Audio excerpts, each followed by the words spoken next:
I'm Elizabeth Dean and I'm the Provost Chancellor Students here at the ANU. And before we start, I'd firstly like to acknowledge and celebrate the first Australians on whose traditional lands we meet and whose cultures are amongst the oldest in human history. So I'd like to welcome you all here tonight to the first ANU 666 ABC Canberra Federal Election Discussion Forum. I was going to stick in there the sign of the beast, or best, or whatever it is, but I thought I probably should leave that out. You can do that. Over the next 4 weeks, we'll be presenting a different discussion forum each Monday night, and I hope you can come along to those. They'll be here in the Molonglo Theatre in the new Crawford building. This may be the first time you've been in here. It's a quite impressive new addition to our real estate. Each forum will take an in-depth look at the big issues facing us in the coming election. We'll be joined by some of ANU's top thinkers and academics, they're both, as well as a number of familiar political commentators who'll help us dissect the slogans and expose the real issues that face the nation. Tonight's first forum looks at issues surrounding asylum seekers, immigration and citizenship. It gives me great pleasure to actually introduce the well-known Canberra personality, Genevieve Jacobs, 666 ABC, Canberra's afternoon presenter, who is going to moderate our discussion. Before she's allowed to do that, I've got a little bio that I will expose the rest of you to.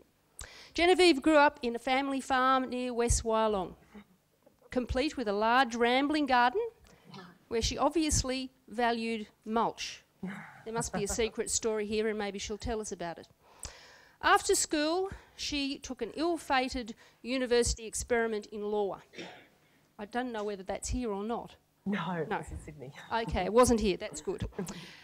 And she ended up working as a rural journalist on local and regional papers across the southwest slopes, where she covered everything from darts tournaments, bushfires, and, would you know it, politics. As a freelance journalist, she's written for national gardening and fine arts magazines, lectured widely on artists and their gardens, an unusual combination. She's also ACT and Southern New South Wales coordinator for the Australian Open Gardens Scheme. The arts, gardening, environment, history and politics and family issues are among Genevieve's passions, but I'm told she is incurably nosy and she enjoys ferreting out people's individual stories and loves nothing but a good yarn. So I hope we're going to hear some of that tonight amidst the politics. We're thrilled to have Genevieve moderate the first Beyond the Spin election forum, and it gives me great pleasure to welcome her now.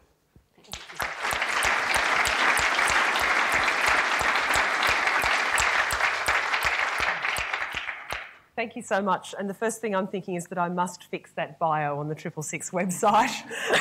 You'd think I'd done nothing but plant daffodils for the last 15 or 20 years. But look, thank you very much indeed for the introduction and welcome to the first of this series of lectures that are being presented jointly by the ANU and by 666 ABC Canberra as we approach the federal election in just a few weeks' time.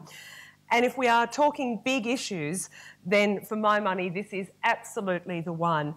And as several of the speakers on the panel here tonight know, when we've discussed this on radio in recent weeks, the phone lines just light up instantly when we mention issues concerning immigration, asylum seekers and refugees. For my money, it was probably the only point at which that very genteel debate last night began to show a little bit of life. I think whichever side of the fence you sit on, it's inescapable that immigration, refugees, asylum seekers resonate very deeply indeed with the Australian electorate. So we've assembled together a panel of experts this evening who've tackled the issue personally from all sorts of angles, among them activists, lawyers, academics, even someone who's been on one of those darn boats. On the panel this evening, Kim Huynh, towards the end. Kim teaches refugee politics in the School of Politics and International Relations. He has been on one of those boats when his family fled Vietnam. Sitting next to him, Professor Kim Rubenstein, who's Professor and Director of the Centre for International and Public Law at the ANU College of Law. She's interested in the status of citizens, what that means, and in addition to her scholarly work, she's also appeared several times on citizenship matters in the High Court. Professor Penelope Mathew, who holds the Freilich Foundation Chair here at the ANU. She's got a wide range of experience with the legal issues surrounding immigration and refugee law and has in the past advised the UN High Commissioner for Refugees Regional Office on the Pacific Solution. Dr James Jupp is Adjunct Professor in the Australian Demographic and Social Research Institute with a special interest in ethnic and immigration issues in democratic politics. And on my right, Marianne, Dickie, who's worked with refugees and migrants for almost 20 years. She's been a migration agent and while working for Democrat Senator Andrew Bartlett visited every detention centre that was operating at that time, including Nauru, with extensive experience on Senate committees and ministerial submissions. Just before we begin, a few words on how this is all going to operate this evening. I'll be starting the discussion in a moment. We're going to have a panel discussion first and follow with the questions. There are several broad areas that we'll move through, including our international obligations, humanitarian concerns, a perspective on numbers, our immigration needs, processes and citizenship. So please do have faith that we will get to the topic. You'll have plenty of time at the end to ask questions, although there is a really important caveat, and that is that you have to ask a question and not make a statement. If you make a statement, I will cut you down. Be warned. Otherwise, just think of me as Tony Jones in a skirt and we'll all get on famously. If you have a question at the end, we'll have a couple of roving microphones. So when we get to the time for questions, just raise your hand, catch my eye, and we'll try to make sure that those microphones get to you. I think the whole thing will probably take around an hour, maybe a smidgen more, but let's see how we go. I'm sure there is no shortage of opinions in this room. So let's start it off. And James Jupp, I'm going to go to you first. How many refugees arrive each year? How many of those arrive by boat? Well, just to complicate matters, of course, the humanitarian program does not consist only of refugees.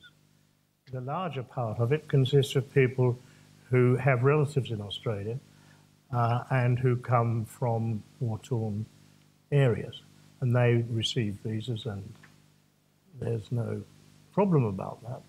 Refugee numbers, actual refugees, are defined as people who come within the province of the United Nations High Commission for Refugees, and that is people who can display a genuine fear of persecution in the country that they come from, have no desire to go back to it, and can prove that they have been persecuted, either personally or more likely collectively nowadays, because whole ethnic groups being persecuted in some countries. Now that again divides between those who get visas, mainly in cooperation between the Australian government and the United Nations High Commission. They get visas, and they've often, very frequently, been living in camps, either in Africa or in Southeast Asia at the present moment, Southeast Asia at the present moment. And they again come with permanent residents into Australia, and they are refugees. The third category are the asylum seekers. That is, people who come here in two ways. Both those seeking asylum under the United Nations Convention, of which we are a signatory. There are those who come who have been able to get a plane ticket, which means they have a visa and a passport, because the airlines will not issue you with a ticket unless you have an Australian visa. And they are, generally speaking, released into the community while their cases are looked at. And then there's the highly controversial, and really which is at the minority, which is those who, for various reasons, come by boats. And they are, in the present situation, mainly people who have got as far as Indonesia, which is not a signatory, and which is prepared to look after, allow them to stay there, but they don't have any particular rights because they're not signatory. And then they take off from Indonesia. Now, what's been added to those are those taking off directly from Sri Lanka as a result of the war there. So these come by boat, which is a private arrangement with semi-criminal people usually, and they are picked up now a long way off the Australian coast in the vast majority of cases, and initially put on Christmas Island, which of course is an Australian territory. So when you're talking about refugees, you've got to realise that they're all broken up. But the whole humanitarian category is very small. It's only about 13,000 at the present moment, and within those, the asylum seekers are 4,000 or 5,000.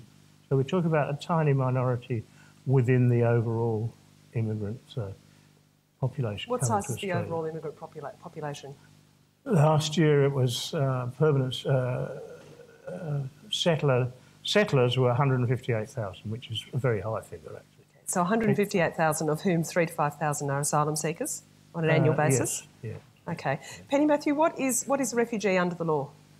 Well, it's defined in the 1951 Convention relating to the status of refugees as amended by the 1967 Protocol relating to the status of refugees. And under those two treaties, to which Australia is a party, a refugee is a person who's outside their country of origin owing to a well-founded fear of being persecuted for one of 5 reasons: race, religion, nationality, membership of a particular social group or political opinion. So that is the definition of a refugee. And I'm interested in the experiences of 2 people on this panel. Kim Huynh, you were here with Vietnamese refugee parents at a time when we had a really significant wave of arrivals. Tell me about your experience. Well, we came in 1979 after being on a refugee camp in Pulau Bedong in Malaysia. And we were received reasonably well by the Australian public. So I suppose the question that I ask my students is the same question I'd love to hear some of the panellists address.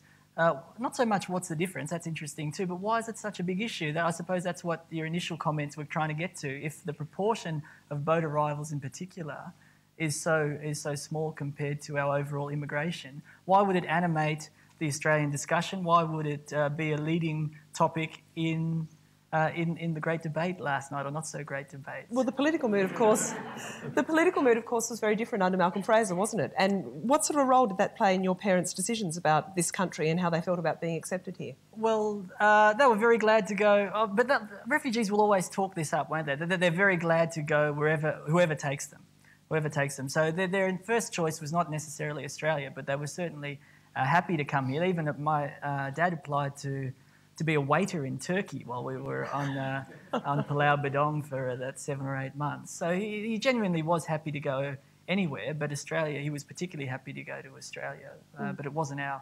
necessarily our destination when we left. Marianne, Dickie, your experience is also interesting here because you spent quite a bit of time working with Bosnian refugees. Yes. And if we're talking in terms of where people come from and why they end up here, take me through that story. Well, when the Bosnian War broke out, I volunteered to become part of a community settlement program, and at the same time I was working for the migrant refugee, well no it wasn't migrant, the Rehabilitation Centre for Torture and Trauma in Brisbane, which was disbanded and become a new one since then. So we worked with refugees' families from Bosnia, and we personally sponsored 5 families to come to Australia over the next sort of 5-year period. Mm-hmm. Were there many refugees from those wars? Yes. In total? How many? I don't know in total. But I'm just comparing that to the Vietnamese experience. It's interesting to think that we've got a situation here where the Vietnamese refugees, as Kim says, were well received. There was millions. There was a lot worldwide from Bosnia. I mean, I don't know in total how many, but I think there would have been several million worldwide. But Australia took them under the humanitarian program that James was talking about. So they came under that 6,000 quota we had then. How were they received? They were well received, and Australia's, I mean, to answer your question, I've tracked this through because I've been really interested working in politics. And the mood of Australia, the mood of the public changed with Pauline Hanson, and it changed in '96. And even when she began to announce One Nation's policy on refugees, even then Philip Ruddock thought it was quite an astounding policy. Temporary visas were terrible things, unconscionable. And it was interesting to watch how the Howard government adopted that. And they adopted it when the Kosovo refugees came, when they had to get initially they weren't going to take any Kosovo refugees, if you remember, and the public said, we want them. You know, there's all these people streaming across the border, it looks terrible. So they capitulated, they took the refugees in and they took them on temporary visas, and that's when it began, the demonisation of refugees and the change to a temporary protection regime. I guess the interesting thing in these experiences is that they both take place in the context of wars and conflict, as the current waves of refugees too, but perhaps wars and conflicts with which we felt very engaged as a people. I think we're engaged because it looks, you know, I'm not being horrible, I suppose, but when you watch the former Yugoslavia dissolve, you're watching, you know, a metropolitan country dissolve. You're watching people that you can actually sort of empathise with, and it's not some far-flung place like Afghanistan that just is so different. No, go ahead. Kim Rubenstein. I was just going to introduce into the discussion, excuse me, some comparative analysis from Europe, actually. I've just been doing some work on comparative citizenship policies, and if you place sort of the broader citizenship issues in a similar basket, which we're doing tonight, in a book by Mark Howard on the politics of citizenship in Europe, he analyses the different European countries' approaches to whether they had liberal immigration citizenship policies or not. And in terms of the 15 older European member states, 4 of them had quite strong liberal policies. And he also had a look at the countries that are sort of more recent members of the European Union and those that had started off with restrictive citizenship policies and had actually moved to being more liberal. And he picked up in his analysis that whenever the broader public view was included in the discussion, that there was always restrictive immigration citizenship policies, but when the elites of government negotiated and involved the key participants, stakeholders, you had the more liberal, inclusive policies. Well, the Malcolm Fraser experience, if we can describe it that way. That's right. Yes. So I think it's really about a question of leadership as to how one goes about developing policy that has, of course, fundamental impact on issues to do with inclusion and membership of the community, and has, while it might have at some level an anti-democratic tone to it, has perhaps a broader sort of democratic principle underpinning it that is likely to lead to less sensational politics. Kim Huynh, I was going to ask Marianne, can you recount that situation where there was the fellow who wouldn't get off the bus with his family? It was a family who would actually, yeah, you're right, a family wouldn't get off the bus. They'd been in I can't remember the name of the centre they'd been in. They'd been in one sort of housing facility that had quite good facilities. It had its own bathroom, etc. And his mother was quite elderly. She was either in her late 70s or early 80s, and she was incontinent. And they moved them to the next one, Singleton, and they wouldn't get off the bus because she wasn't going to go into a camp where she had to walk to the toilet later. And it was winter, and the toilet was quite a long, long way away. And I think what people didn't take into account is the trauma of leaving your country, being stuck, you know, in wherever they was, in Macedonia, Albania, and then coming to Australia and then having to move again too. You know, it was that sort of trauma. So they wouldn't get off the bus, and there was a whole lot of people who wouldn't get off the bus sort of with them that were just sick and tired of moving. But it was a stalemate for a while that then blew up, and that would have been the first time you saw the press actually say, these people are ungrateful. Yes. You know, it's better here than it was there. And my mother came and she was in Bunagilla and it was worse, and more Bandiana, and, you know, all that sort of nonsense that they're ungrateful, and that's when it propelled forward. Well, it brings up an interesting point, and Kim Rubenstein, I wanted to ask you this. The notion of citizenship often seems to be at the core of our concerns here, that Australians don't believe that non-citizens deserve our protection. Is that a fair comment? I think it's actually a broader link between citizenship and immigration, and particularly refugees. I mean, I think it goes back to a script really to do with early Australian federation in terms of an underpinning within the sort of the framework of the Australian Constitution that really does distinguish between citizens and non-citizens, or aliens more particularly, and it's really been picked up in different ways throughout Australian history. And I think there is that underlying notion that as non-citizens and non-members, we as a community, well, this is the script, have the choice to determine exactly who comes in here, and the whole culture of control of those in power, and that really distorts much, broader liberal policies that have a much more inclusive approach to Australia's responsibility in the international environment and also in terms of human rights principles that, go beyond citizenship. I suppose we wouldn't be the only country that does that. I mean, it used to be up till, say, World War I, there was a lot of free movement. There weren't quite the sort of really strict immigration controls that we're now used to. So a lot of countries have gone along this path, and in fact the Refugee Convention is really an exception to that, and it acknowledges that in certain situations people are really disenfranchised. They might have the citizenship in theory of Afghanistan or wherever it is they're coming from, but they've lost it in practice because their rights aren't being protected. And so the convention is really about trying to give them a status that gives them something a little bit akin to citizenship to try and fill that gap. And I think often that's lost in the debate, and our politicians aren't explaining that there's a need to fill that gap for some people. And Penny, what are our obligations under international law towards people who claim to be refugees? Well, first of all, we've got some discrete obligations under the Refugee Convention, which in many ways are quite limited. But the cardinal one is that you shouldn't return a person to a place of persecution. And then there are a series of other obligations that you basically get more rights as you become more closely attached to the country. So, for example, once you're given lawful status, you've got the right to work.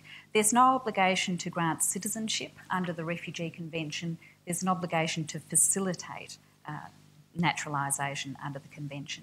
And then, of course, there are a broad array of general human rights instruments that, of course, also apply to refugees because they're human beings. So right to liberty, right to work under the International Covenant on Economic, Social and Cultural Rights, all of those human rights obligations apply to refugees. And how do the legal obligations that we have under existing international law differ from those of our neighbours? This comes into the recent suggestion about the East Timor solution as opposed to the Nauru solution, if I can put it that way. Well, one of the issues facing people who are fleeing somewhere like Afghanistan is that a lot of countries in the Middle Eastern region are not party to the Refugee Convention. So they're uncertain about whether they're going to be safe or in fact return to a place of persecution. They might not have other basic human rights like the right to work or education for their children. So not surprisingly, they seek to move on. They then come to our region, and there are a lot of countries in our region that are also not party to the Refugee Convention or the protocol. So they're not really safe there either. Therefore, they seek to come on to Australia. Well, I guess the question, I'll put this to all of you, is why is it our obligation? I mean, Marianne, Dickie, you spoke about people coming from Bosnia and for the Kosovo refugees. We're looking at people from Afghanistan and from Sri Lanka. Kim's family came from Vietnam. Why is it our obligation to look after these people if they finally end up here after a long journey through many other places? Who'd like to? I suppose if you end up here, he'll help me out a bit. But if you end up here, you trigger our obligations under the convention. So, and that's why they've excised territories and said you can't apply for a visa from Christmas Island or any of those islands off there, because once you're in here, you can apply for a visa. You have to be processed, assessed, and determined whether you're a refugee or not. So, I mean that triggers that obligation. But as far as people who are getting here on a humanitarian level, we have an obligation. Of the 135 convention countries, only 10 have actually entered into an agreement with the UNHCR to resettle refugees like we do. And in our region, only New Zealand and Australia do that. So I think we have a pretty big obligation. It's an issue of common humanity. Would you say it that way? Fundamentally, it's an ethical and moral obligation that is... that one can see in all the great major faiths and probably a few minor ones too, whether it be the Good Samaritan or there's Islamic notions of treating people who've been torn away from their homes well in the same way that Muhammad was treated. And there's humanitarian, humanist type ones too, and even just pure empathy, I suppose. If you can imagine being torn away from your homeland, wouldn't you want someone to give you a hand? So I wonder though... We also I'm sorry. Because Australia likes to be regarded as a good citizen of the world. Australia would like to be represented on the Security Council at the present moment. So we have a relationship with the UNHCR and they have a relationship with us, which to some extent limits them from criticising us, but also means that they will cooperate with us in choosing the sorts of refugees from Africa, for example, that they feel most desperately in need of being moved out of those African camps. So it's partly a matter of international relations as well as morality. But the trouble is that the whole convention is now being seriously criticised, and some people would say it's on the verge of breaking down, but I think that's extreme, because of the vast numbers, mainly in Europe, coming out of Africa, rather than the much smaller numbers here. UNHCR currently responsible for at least 16 million people. And when Australia only has 22 million, that's a rather frightening figure, you know. But they certainly don't all want to come here, and they won't all come here. It is, but I mean, I often want to turn that question on its head and say, why does Australia expect Pakistan, for example, to host millions And my next refugees? question was, is to play the devil's advocate in a sense, if we've got humanitarian obligations, could we not equally well exercise them by resourcing and funding and supporting nations like Pakistan, which have got an enormous burden of refugees? Isn't that perhaps where more of our resources ought to go? I mean, we do some good work there already, but obviously we could do more. We could also do more with development assistance. I mean, we're not meeting the targets that the UN has suggested that we meet on that. So there's all sorts of ways we can help refugees. But one way is to accept those who do make it to our shores, because it's really a very tiny percentage of the worldwide refugee population. And if we don't take people, we're basically saying to other countries, don't become party, don't accept obligations. We're not really leading by example. So this one, I think, is one of the mistakes that Kevin Rudd made in the relationship with Indonesia. He's really saying to the Indonesians, you look after these people, to which the Indonesian answer is, what have you ever done for us? You know? After all, you took East Timor away from us to start with. You know, and it really is very cheeky to expect much poorer countries than Australia to carry out these kind of obligations. When you want to ask East Timor, I mean, I just have to say something. You know, this is advocates' revenge, really. But having been involved in the East Timorese test cases for refugees as an advisor, not as one of the lawyers having to deal with the frustration of running the cases day to day, there was a period, because we'd recognised Indonesian control, where we said that the East Timorese had both Indonesian citizenship and Portuguese citizenship, so we could ship them all off to Portugal. And now we're turning around and saying to poor little East Timor, but you can take the refugees that we don't want to process on Australia. I would be outraged if I was Timorese. Well, let's talk about some of the solutions that we've put up during the last few years. And Marianne, you've been to all the detention centres that we previously had, including the offshore detention centres. Yes. What's wrong with halting the boats elsewhere and working out who is genuine and who isn't? Okay, well, the problem's in the detail, and there's two versions that you can look at. There's the Pacific solution, which I could go into great detail of what's wrong there, and there's the Gillard solution, which is just a concept of an offshore processing centre with no detail, and that concept has problems because you have to ask what are we going to process them? Who's going to process them? That's the first thing. Who's going to process them? If the UNHCR processes them, well, they already do in Indonesia, where a lot of people leave those centres and come here anyway, and their problem is not the processing protocols of the UNHCR. The problem is that once they're processed, you have to find somebody to take them. So if it's a processing centre, you need then to acknowledge that Australia is going to ultimately take them here anyway. And if she thinks that's going to stop a boat, well then presumably people had still got on a boat knowing the Navy would pick them up and take them to the processing centre, and they might get here faster than sitting in Jakarta or Lombok. I mean, I'm not sure. The difference between the present government's policy and the previous government's policy might seem slight. No, it's not. But it's not. No, it's not. Because they are using Christmas Island is an Australian territory, and it also is much more accessible. Nauru is one of the most remote countries in the world. It was not a signatory of the United Nations Convention at all. But Timor is. But Manus Island was a signatory. Manus Island was a signatory. It doesn't make any difference. Papua New Guinea was. Yeah, I mean, Manus Island, I mean, it doesn't make a difference, really, well, being that signatory. wasn't used very much. Nauru is an extreme case, wasn't it? Yes, it was an extreme. I mean, it takes 2 hours to fly over nothing to get there. East Timor's got a friendlier face than Nauru, as far as I can see. So it appeals to some inner city people. Politicians want to walk on different sides of the street, right? They want to play various strings of various bows. So East Timor speaks to inner city type people because it's got a friendlier face than Nauru, but it's still offshore. So it also says we're going to stop them from coming here. So it appeals to outer suburb type people too. That's my assessment. I'm not going to try and unpack that in Canberra terms. Very I'm wondering whether any of you believe that offshore processing and or detention, the policies that we've seen over the past 10 to 15 years, have had any impact on refugee numbers. Well, if you looked at Australia alone, I mean, it's very difficult to measure the impact of deterrence mechanisms, but if you looked at Australia alone, you'd have to say detention certainly didn't work. That's why we implemented temporary protection visas. We then had temporary protection visas from 1999 and the numbers of boat arrivals went up, so clearly they didn't work. Yes, there was a big drop of boats after Pacific Solution is introduced and some boats were turned round.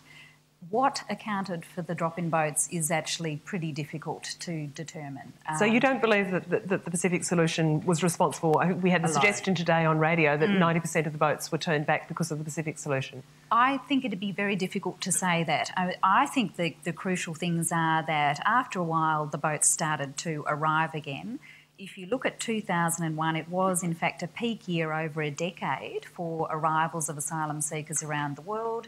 You'd had the invasion in Afghanistan, short-term improvement in security.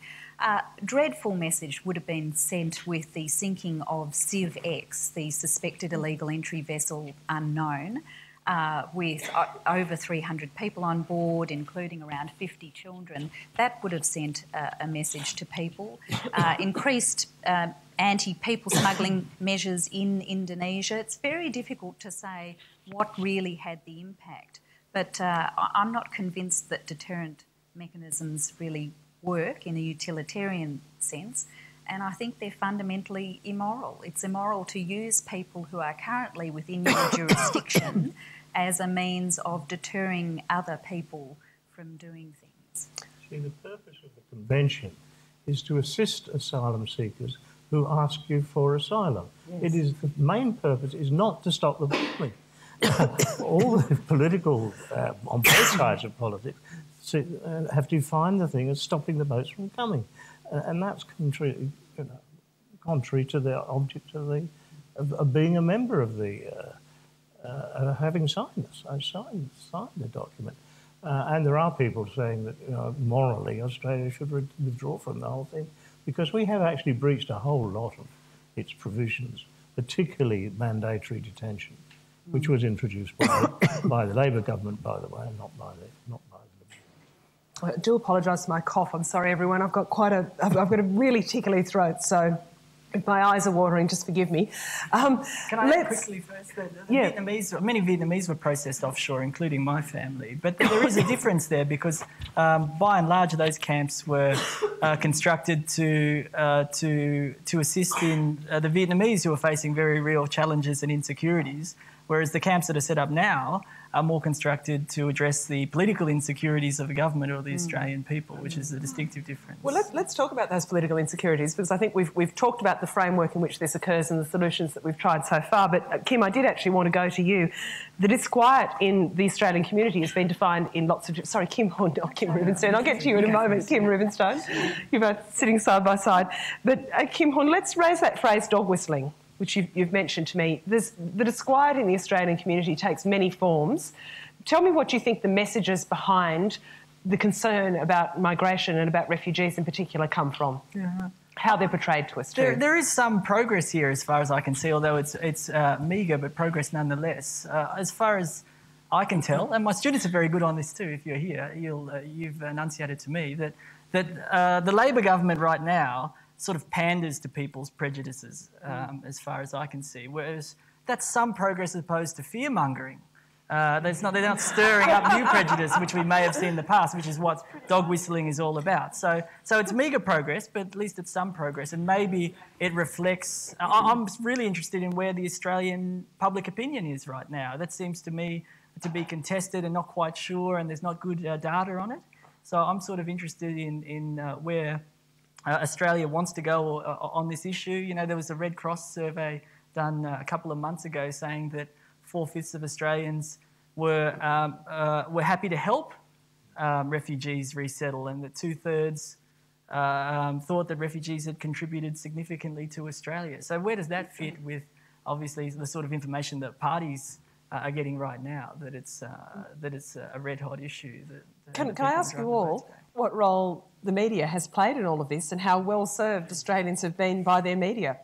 Well, as you know, the media is made up of many different layers. You're fairly close to the top layer. Oh, thank you very much.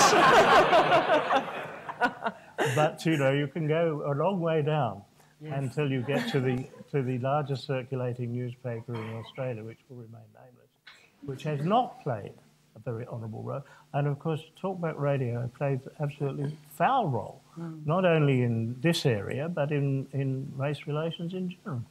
In fact, a guilty role in the case of Cronulla Riot, in my opinion, which was never tried. So, you know, you say the media. The media is where we get our information from.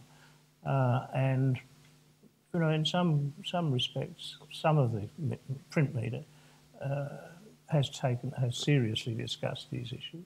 The trouble is, they're very complicated issues. You know, when you get into the UN Convention, it can be interpreted, I think you'd say, in several different ways, you know, and it was. I mean, the Immigration Department, particularly under Philip Ruddock, was very anxious to be seen not to be breaching the convention, and they went pretty close to the edge, and, you know, went over. He was a man with a loyally concern, Philip Ruddock, wasn't he? Yeah. He was difficult a to explain this in a sort of picture newspaper, which is again the largest circulating one in the whole of Australia.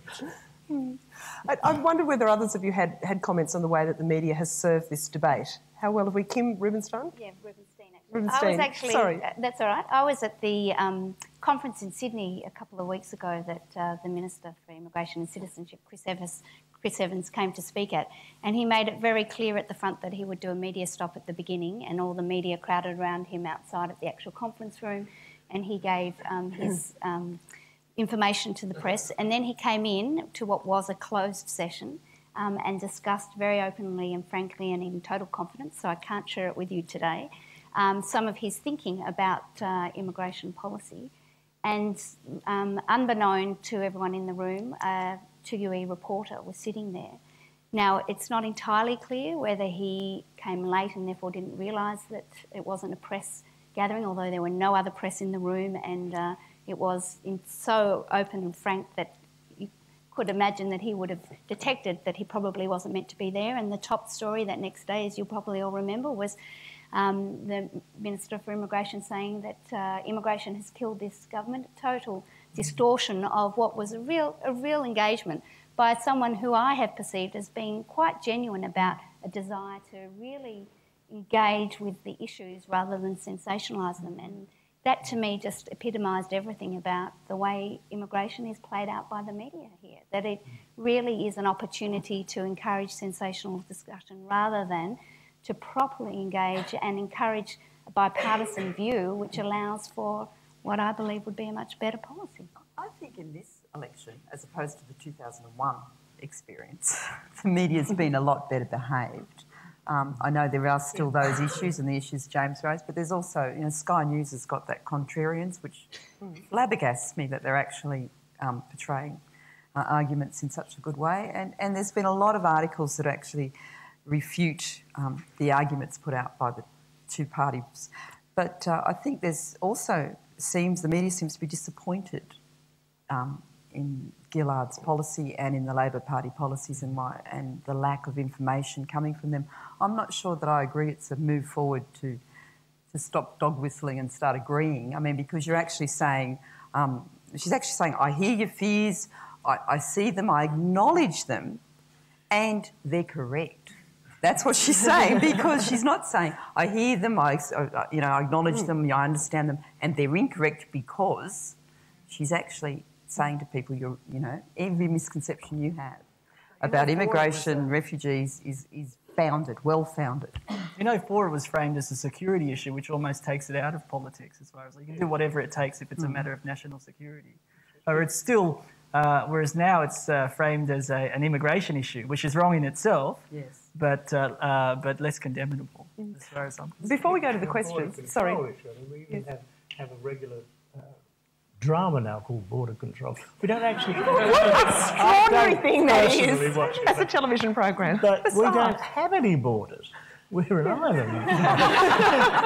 And we're getting that straight from the United States. We're getting the whole thing national, the border security, everything coming over from America, which does have borders, which it has great difficulty in controlling. We don't. Just before we go to the questions, I just wanted to take us beyond the whole process of refugees arriving here and our expectations and so on and so forth, and ask what we expect refugees to do and to be and become once they arrive in this country. This whole idea of citizenship, but also of Australianisation, whatever that might mean. And that's surely one of the keys to how this whole process unfolds. And Kim Huynh, if we looked at your family's experience, so many of us would have memories of Vietnamese families who bought the hot bake shop or who bought small businesses and became integrated very thoroughly into communities by means of that engagement. But what are our expectations once people come here? Well, can I start off? Because I think it's really interesting that or would be interested to see what others on the panel think in terms of the parallels between the Citizenship Test debate, which was really what was around the last election, and compared to this refugee issue this time round. So, you know, just before the last election, the Howard government had introduced the new Citizenship Test, a formal test to require any person who wanted to become an Australian citizen to sit and answer a multiple choice series of questions, and the questions all came from a particular book which set out what it meant to be an Australian citizen. And the Rudd government had promised that it would review that test when it came into office. And as many of you may know, I was on one of the members of the independent committee that reviewed that test, which was driven by a concern, various concerns in terms of the content of the book, but also linking back to your question, Genevieve, the issue about refugees and did this test discriminate in a particular way for refugee communities? And the statistics showed very clearly that it did on various levels. I mean, many refugees, of course, are not even literate in their own language, let alone being able to read a book to then be able to answer questions in English on a computer screen. So as a result of that independent committee report, the government did adopt significant changes to that test, which... Well, they dropped the Eddie Charlton question, didn't they? Their focus changed to be no more about just questions of trivial pursuit associated with Australia, but rather about issues to do with the pledge that people take when they become Australian citizens, and to make that more meaningful, being civics and citizenship issues. But also significantly, and this has just come into play in the last couple of months, and the current government is not placing any attention on this at all, but there are now significant new education paths for people, specifically refugee community people, who are able to now sit and be taught in language about the principles underpinning citizenship, and to be able to do a series of courses with questions that lead them well to be able to answer the citizenship test. So a much more inclusive and progressive approach to saying, if you're going to come and live here and you commit to being an Australian citizen, we want to encourage you to be full and capable members of the community. Indeed, a lot of the feedback from refugee communities when we went as a committee around seeking information was that they really wanted to learn information about Australia to enable them to become absorbed and full members in the community. So I think to your question about an inclusive framework for both refugees and others who come to live in Australia, there is a really positive, progressive way of being able to do that without marginalising or stereotyping or othering, which seems to underpin everything. It can't be done if you offer refugees temporary visas. Which of course cannot be done, and there's still some people that from Nauru that I personally know very well who are struggling to get over their refugee. They're still on the temporary visa. They're still struggling to turn it into a permanent one. They haven't been able to bring their families here. One young man who we call one of our fourth son is now 25 and he hasn't seen his family since he was 17. And he can't find them and he can't bring them and he can't leave. You know, it's still a terrible situation. So you cannot...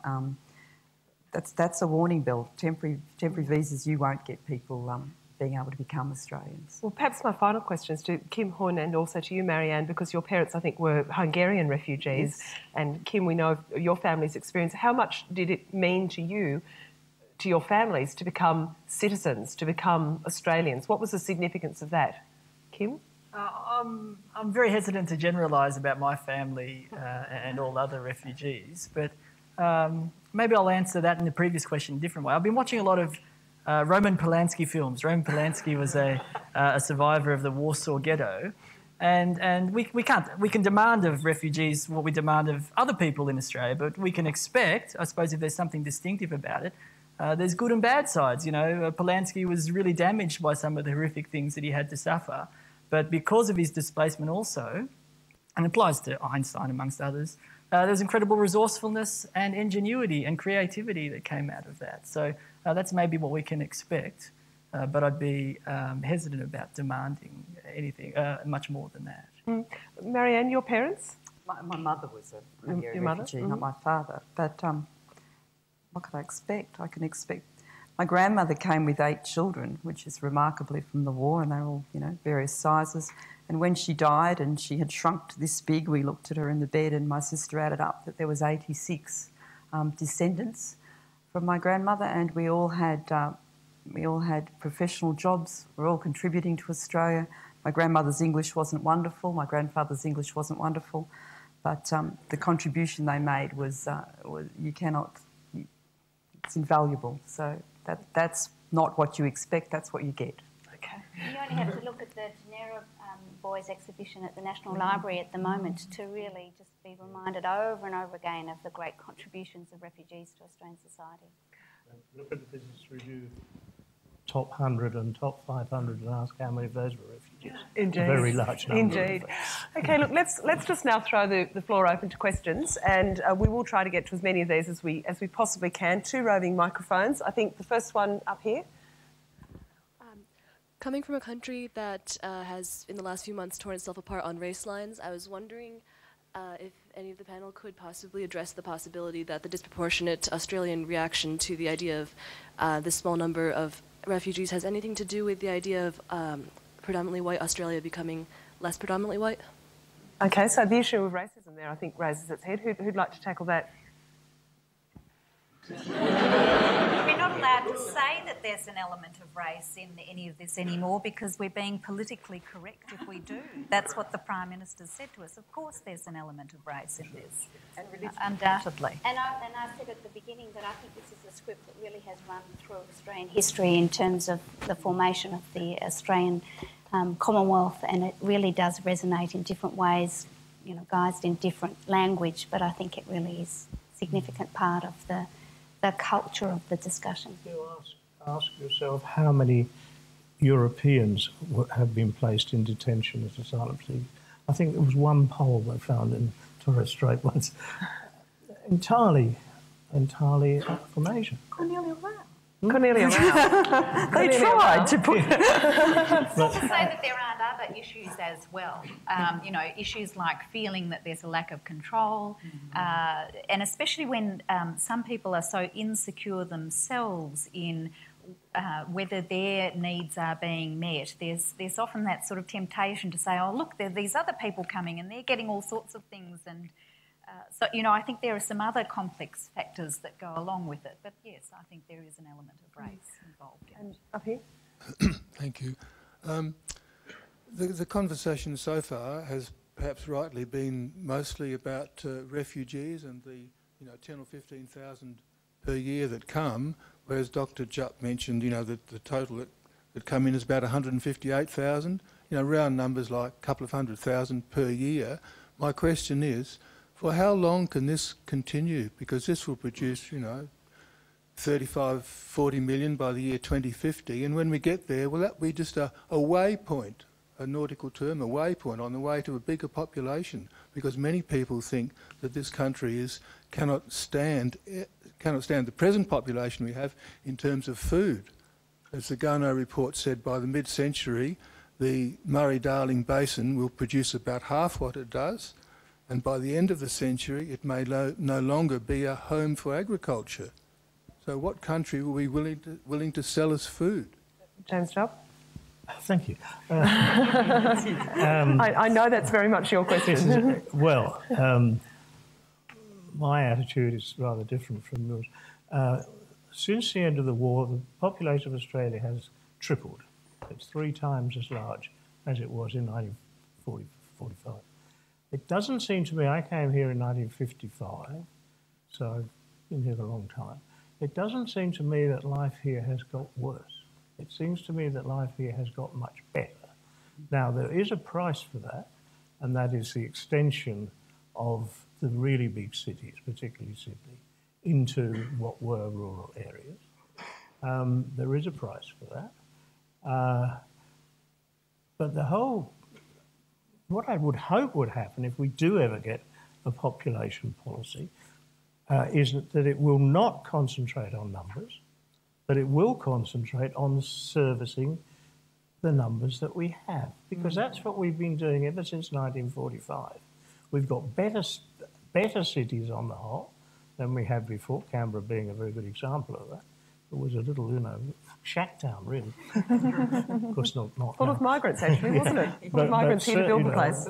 Trying to stop the tremendous private enterprise exploitation that's gone on in southeastern Queensland, where there's a city now all the way from Brisbane right down to the New South Wales border, and trying to ensure that the state governments and the municipal governments take responsibility instead of blaming it on migrants and blaming it on the Commonwealth and blaming it on this, that and the other.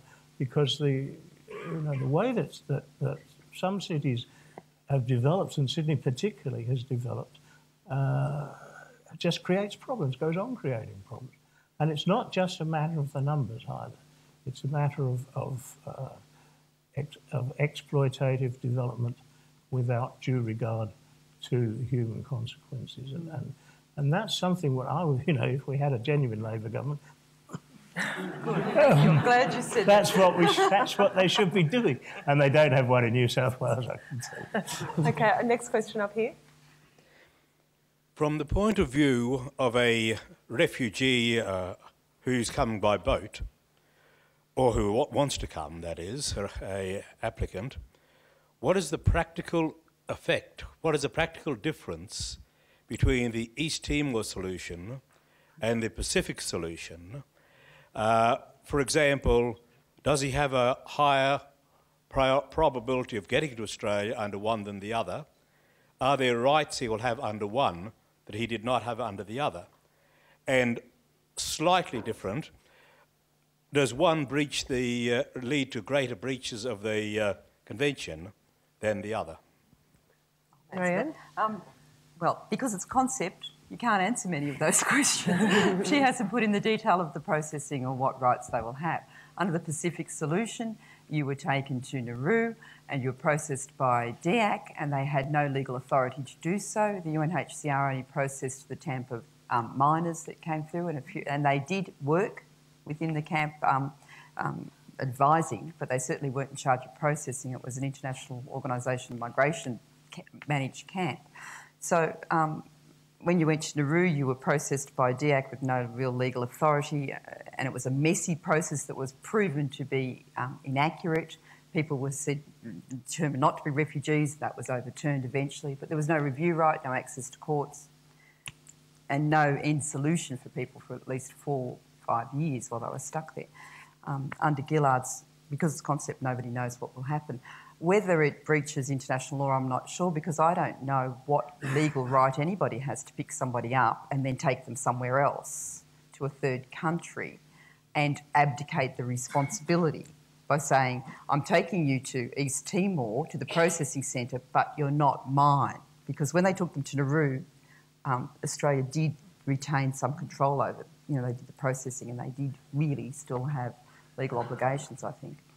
Presumably, if, you know, as East Timor's a party, there's a possible suggestion that they could just stay in East Timor. And if I was really not what East Timor was. No, precisely. But I mean, if we ended up leaving people in limbo, which is what happened with the Pacific solution, this was where the sort of Ruddock view of the convention came in. You know, all you had to do was to ensure non-refoulement, non-return to the place of persecution, and you didn't have to go about securing all of those additional rights that adhere once you gain a connection with the country of refuge. And as Jim has said, this is not really what the convention's about. It's not a good faith reading of the Refugee Convention. With Nauru too, we almost, it seemed like we went out to choose a country that was as party to as few human rights treaties as we could possibly find. Nauru was party to the Convention on the Rights of the Child at the time, so they shouldn't have been detaining children. It is still not party to the Covenant on Civil and Political Rights or the Convention on the Elimination of Racial Discrimination or the Convention Against Torture, although it did become a signatory in 2001. So where are the obligations that it's accepted in terms of a person's liberty, for example?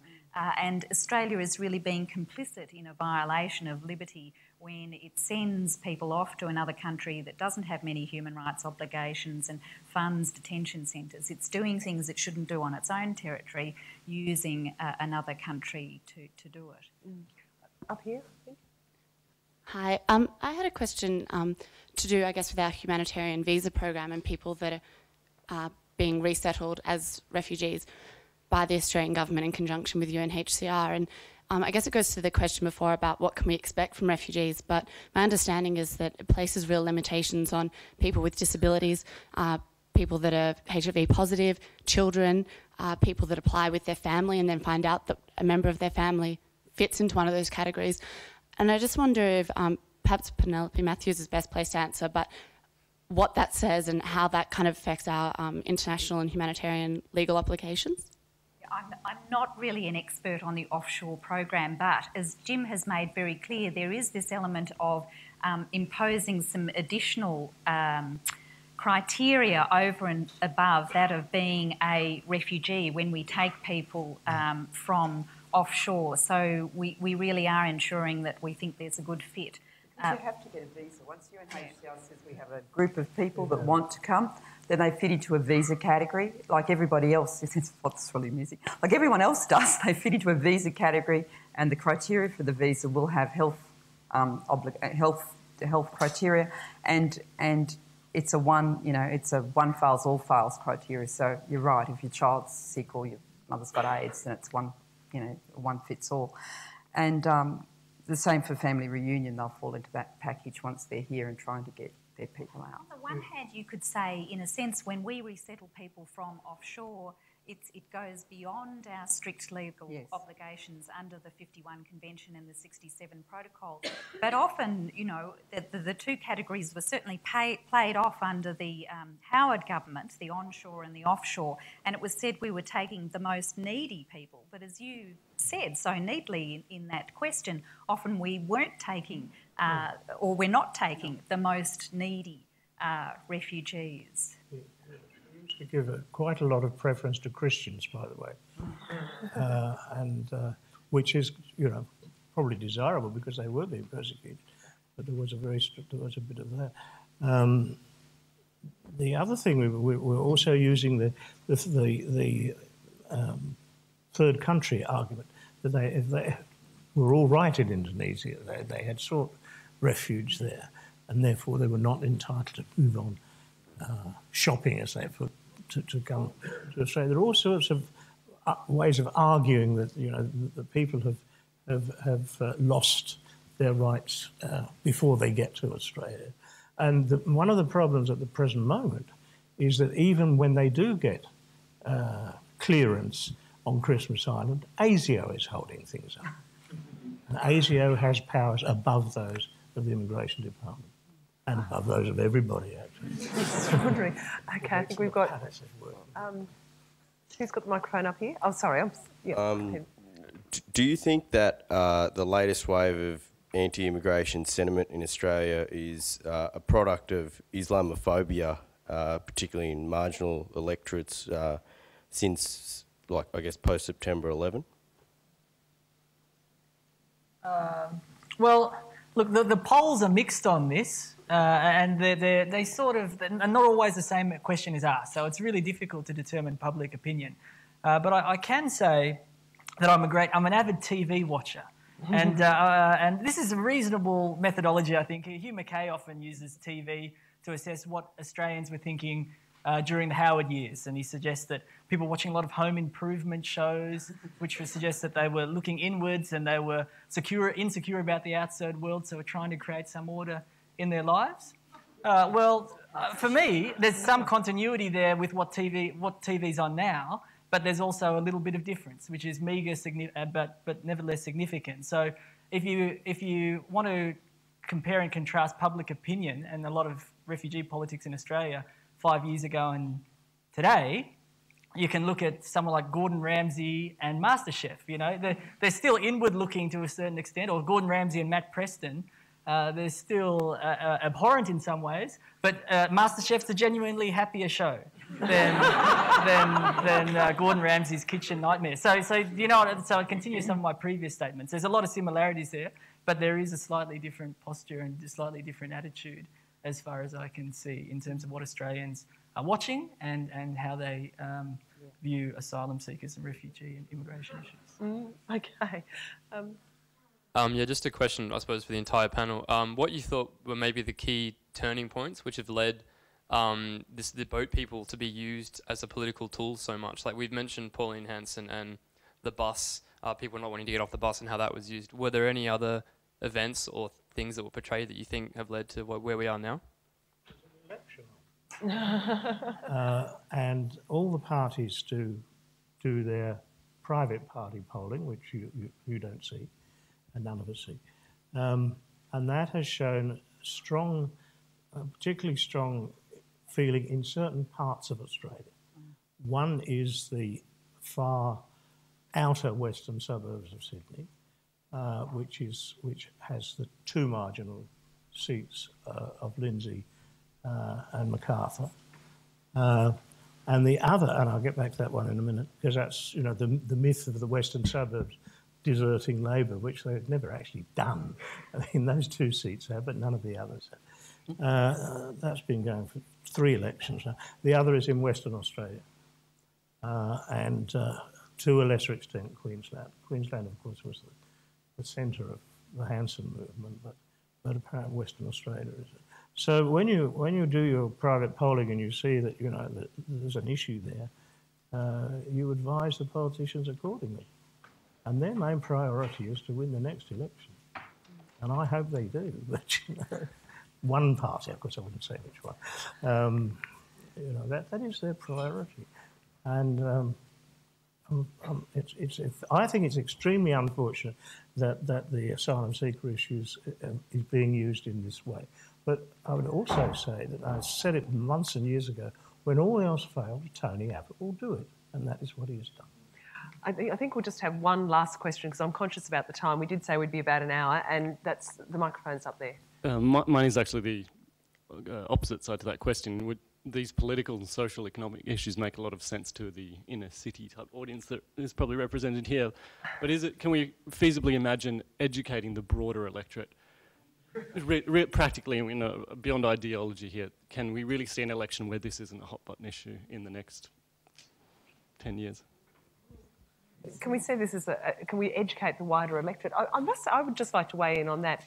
I am from that wider electorate. I actually don't live in Canberra itself. I live in Hume, and on a farm between Harden and Cootamundra, where there was a very active Rural Australians for Refugees branch for years. And I think you're all aware that throughout rural and regional Australia, there's actually been a great deal of compassion and welcome for refugees. There are a number of Afghan refugees who worked in the abattoir in Young for years, who actually became very well integrated and well loved into all sorts of things. So perhaps the panel would have more experience in that. There's a special problem in that outer western fringe, because they are overwhelmingly white Australian Christian suburbs. Although so is the electorate of Hume, it would have to be said. They are right behind them, between them and the city. there are Muslim strongholds, Vietnamese strongholds, Lebanese strongholds, and every day they go into work on the train, they see them. So, you know, this is what happened also in England with the British National Party there, with the Essex suburbs, that it's a working class who've moved out beyond the ethnic areas who see them coming up behind them. But it's got to do with leadership, and it's Kim's right. It comes from, you know, the fish rots from the head. You know, it comes from our Prime Minister's not displaying any leadership, and the opposition certainly is stuck back where they were. And what I'd love to see in the debate is the repercussions of temporary visas and Pacific solutions and all this nonsense, and what it actually did to the 4,000 people that were stuck in that process, because the mental health issues, the trauma, the sadness, the destroying of lives, it's shameful. And any Christian, when you say they're white Christians, that's when I get really mad, because any Christian should hang their head in shame that they voted for any government to put in a policy like this.